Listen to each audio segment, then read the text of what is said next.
Madagascar, l'armée annonce la fin du régime d'Andry et instaure un couvre-feu national.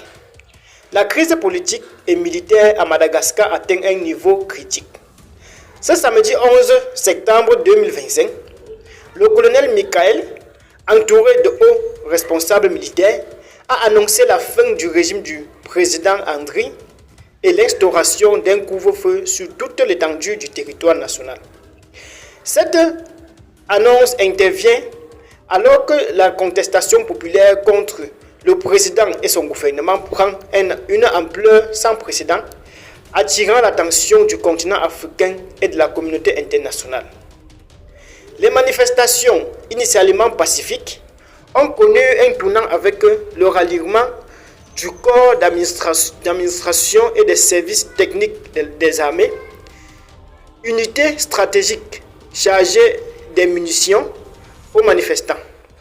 Le colonel Michael, chef du CAPSAT, a déclaré que son unité répondait à la sollicitation et à l'appel du peuple, tout en précisant qu'il ne s'agissait pas d'un coup d'État. Cette prise de position rappelle l'histoire récente de 2009, lorsque le ralliement du CAPSAT avait contribué à la chute du président Marc. Cependant, la tension reste vive. Selon le général Lilison René, un gendarme aurait mortellement tiré sur un élément du CAPSAT. Le général a lancé un avertissement clair au commandement de la gendarmerie, les joignant à cesser les tirs sur les civils et les soldats et à prendre leurs responsabilités afin d'éviter toute escalade. Il a également souligné la nécessité de protéger les biens et commerces et annoncé la mise en place prochaine d'une nouvelle organisation interne au sein de l'armée. Le général Jocelyn, chef d'état-major de l'armée de terre, a appelé au dialogue entre toutes les forces vives du pays. Il n'y a aucun intérêt à poursuivre les affrontements, a-t-il insisté, exhortant la population à protéger les biens communs et à éviter toute dégradation.